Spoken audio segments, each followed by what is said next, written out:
Hello everyone, welcome back to my YouTube channel Vows Story. Again, one more interesting relationship story. Let's go play. My wife rolled her eyes and said, "Stop asking questions you'll never understand." So I stopped asking. That evening, a stranger delivered one small key, with my wife's name written on the tag. When she saw it, she didn't ask where it came from, she only asked, "Did you use it?" I'm 39, a detective with a mid-sized city police department, been on the job for 14 years, the last 6 working cases that involve a lot of quiet observation before anything ever gets loud. My wife is a registered nurse, has been for almost as long as I've had a badge, works the med-surg floor at the regional hospital, the kind of unit where people come in scared and leave either relieved or devastated, and there isn't a lot of in-between. We've been married 11 years, 2 kids, a mortgage, a golden retriever that's technically hers but follows me everywhere. I tell you all this because I want you to understand that I am not a paranoid man by nature. My job has made me observant, not suspicious. There's a difference, even if it doesn't always feel like one from the outside. It started small, the way these things always do. She'd been quieter for about 3 weeks before the key showed up. Not distant, not cold, just quieter. She'd take her phone into the bathroom when it buzzed. She started leaving for her shifts 20 minutes earlier than she needed to. Little things I noticed because noticing little things is what 14 years on the job trains into you whether you want it or not. I didn't say anything at first. You learn, in my line of work, that people close up faster when they feel watched, and I didn't want her closing up on me. 2 weeks into that quieter version of her, I asked her, casually, over dinner, if everything was okay at work. She said fine. I asked if everything was okay with her mother, who'd had some health scares that year. She said fine. I asked, and I'll admit this was probably a mistake, whether something was going on that she wasn't telling me. That's when she set her fork down, looked at me with an expression I'd never seen her wear before, not in 11 years, and said it. "Stop asking questions you'll never understand." Not angry. That's the part that got under my skin. If she'd been angry, I could have worked with that. Anger burns off. This was flat, almost tired, like she'd rehearsed the sentence somewhere in her head long before she said it out loud to me. I didn't push. I told you, I let it go that night. But letting go and forgetting are 2 different animals, and I want to be honest with you, I didn't forget. I just filed it, the way you file a detail in a case that doesn't fit yet, waiting for context. The context came faster than I expected. That same evening, maybe 2 hours after dinner, the doorbell rang. My wife was upstairs putting our youngest to bed, so I answered it. Standing on our porch was a woman I didn't recognize. Older, maybe mid-60s, wearing a cardigan despite the fact it was mild out, holding a small manila envelope in both hands like it was something fragile. She asked if I was her husband, said my wife's first name like she knew her well, and when I said yes, she handed me the envelope and said, "Please make sure she gets this tonight. It's important." And then turned and walked to a car parked at the curb before I could ask a single question. I stood in the doorway holding it, watching taillights disappear down the street, and I remember thinking, in the flat, procedural part of my brain that never really turns off, that I should have asked for her name, gotten a plate number, something, old habits.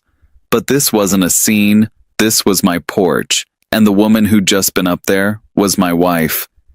Inside the envelope was the key.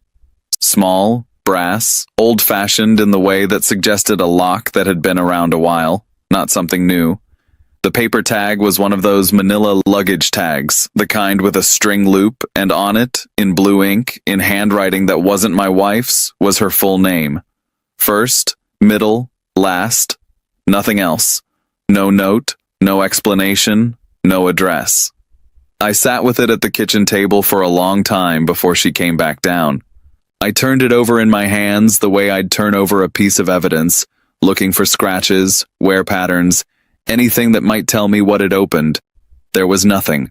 Just a key that had clearly been used, the kind of soft brass shine that comes from years of being turned in the same lock and her name on a tag that someone else had written. When she came downstairs, she saw it sitting on the table in front of me before she saw my face. I watched something move behind her eyes, quick, like a current under still water. She didn't ask who dropped it off. She didn't ask why there was a key with her name on it sitting on our kitchen table. 11 years of marriage, and the first words out of her mouth were not the words of a woman confused about a mystery key. She asked, "Did you use it?" I want you to sit with that for a second the way I had to. Not, "What is this?" Not, "Where did this come from?" Not even, "Who gave you this?" Her first instinct, her only instinct, was to ask whether I had already opened whatever it opened. That tells you something about a person, about what's actually sitting at the front of their mind in a moment of surprise. It told me that in her head, there was already a door, and the fear wasn't that I had the key, the fear was that I might have gone through it. "No," I said. "I haven't touched anything with it. I don't even know what it goes to." She picked it up off the table, turned it over once, and her shoulders dropped a fraction, like she'd been holding a breath she didn't know she was holding. Then she said, "Okay," and put it in her purse, and went to check on the kids again, even though they'd already been checked on, even though there was nothing left to check. If you were sitting across that kitchen table watching your spouse do that, would you have let it drop right there? Or would something in you have needed to keep pulling at it? I know what I did, and I'm not entirely proud of it, but I also don't think I could have done anything different, given who I am and what 14 years of this job has carved into me. I didn't confront her again that night. I've learned, both professionally and personally, that confrontation before you actually understand the shape of a thing usually just teaches the other person to hide better. So, I watched. Not in some dramatic surveillance way, nothing like that, just paying attention the way you pay attention to anything that matters to you. I noticed the key wasn't in her purse anymore after that night. I noticed she started keeping her purse zipped all the way, something she'd never done before, always left it open on the counter with her wallet half out. I noticed that on her days off, the ones where she used to putter around the house or take the kids to the park, she started disappearing for 2, sometimes 3 hours at a time, always with some explanation that was technically true but felt engineered. Picking something up for her mother, running an errand for a friend from the floor. Nothing that couldn't be verified, and nothing I actually verified, because some part of me was still trying to give her the benefit of a doubt I wasn't sure she'd earned yet. By the end of that month, I'd started doing something I'm not entirely comfortable admitting to you, even now. I ran her name. Not officially, nothing that would ever show up in any log that mattered, just the kind of casual cross-reference any detective can do without raising a single flag. Nothing came back. No property in her name I didn't already know about, no storage unit registered to her, nothing that would explain a key that specific, that worn down, that clearly tied to something she'd been using for a while. That's when I started paying attention to her phone. Not going through it, she'd have noticed that. And honestly, some part of me still respected the boundary even while everything in me wanted to cross it. But I noticed the number that called her most, the one she always stepped outside for. I noticed it was saved under an initial, not a name. Just the letter M. 3 weeks after the key showed up, I followed her. I'm not going to pretend that's some noble decision. It was the decision of a man whose training told him that observation beats confrontation every single time, and whose heart was somewhere underneath that training, quietly breaking in a way I didn't want to examine too closely. She drove to a self-storage facility on the edge of town, the kind with rows of orange roll-up doors and gravel lots, and she parked in front of Unit 114. She had the key. I watched her from across the lot, sitting in my car with the windows cracked, feeling like a stranger in my own life. She opened the unit, and a woman stepped out from inside it. Not the woman who delivered the envelope.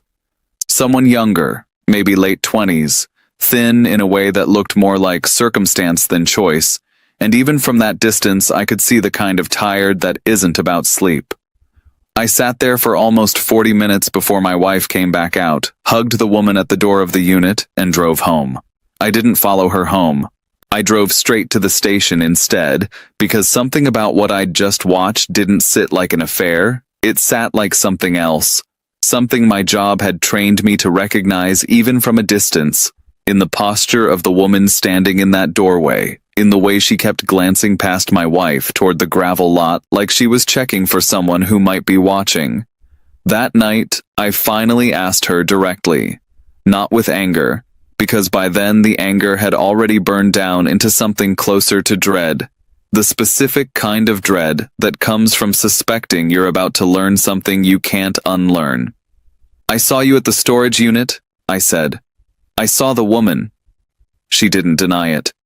She sat down across from me at the same kitchen table where the key had first appeared, and for a long moment she just looked at her hands. "How long have you known?" she finally said. "Since the key showed up," I told her. "I've been sitting on it because I wanted to understand before I said anything." "That's the problem," she said, and her voice cracked in a way I'd never heard from her, not once in 11 years. "You understand things by taking them apart.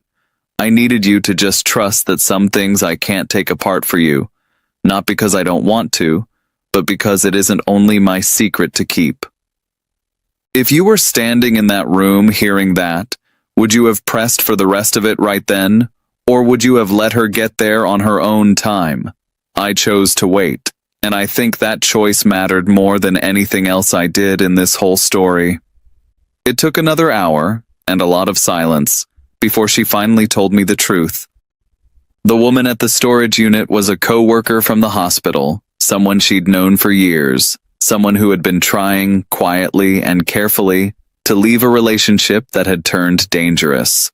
Not the kind of dangerous with visible bruises that show up on an intake form, the kind that's harder to prove, harder to escape cleanly, the kind where the person doing the leaving has to disappear a little at a time so nothing looks sudden. My wife had been helping her for months, storing things under her own name so nothing could be traced back to the co-worker directly, making sure that there was a paper trail that led nowhere useful if anyone came looking. The older woman who delivered the envelope was the co-worker's aunt, someone outside the situation entirely, brought in specifically because she wasn't known to anyone who might be watching. "Did you use it?" she said again, when she got to the end of it. "Wasn't about whether I trusted you. It was about whether I'd already put her in danger by involving you before I knew you'd understand what you were looking at." I told her that in my job, I've stood in rooms with women in exactly that position, women who had exactly that look on their faces, tired in that specific way, careful in that specific way, and that if she'd told me even a piece of it earlier, I could have helped instead of just quietly investigating my own wife like she was a stranger. "I know," she said. "But you're a detective. Everything you touch becomes a case. I needed this to stay a person, not a case." That sentence landed harder than almost anything else that night, because she wasn't wrong. My instinct in that storage lot hadn't been to think of the woman as a person first. It had been to think of the situation as something to be solved, cataloged, understood in terms of evidence and timelines. My wife had been protecting someone by keeping that instinct, my instinct, as far away from the situation as she safely could. And it had cost us 3 weeks of a marriage running on suspicion instead of honesty. In the months after, the co-worker did leave safely, eventually, with real distance between herself and the situation she'd been trying to escape. I never met her directly, and I never asked for her name beyond what my wife had already shared, because some things really aren't mine to know in full, and I'd finally understood that the hard way. My wife and I went through a stretch after that where we had to relearn how to talk to each other, not because either of us had betrayed the other in the way I'd feared, but because we'd both, in our own ways, decided the other couldn't be trusted with the whole truth. She because of what my job does to how I see people. Me because 11 years hadn't been enough to stop me from assuming the worst the moment a stranger showed up with a key. We're better now, most days. She still keeps some things close, professional confidences that belong to other people's lives, and I've learned to let that be enough without needing to take it apart. I still notice things, because that part of me isn't going anywhere, but I've learned the difference between noticing and interrogating, and it's a difference that took a small brass key and a very long, very quiet 6 weeks to teach me. What do you think was really going through her mind in those weeks she stayed silent, protecting someone else at the cost of what it was doing to us? Tell me honestly in the comments, and let me know what kind of story you'd want me to tell next. Thanks for watching this story. Please share your thoughts in comment and like, share and subscribe to my channel. Bye bye.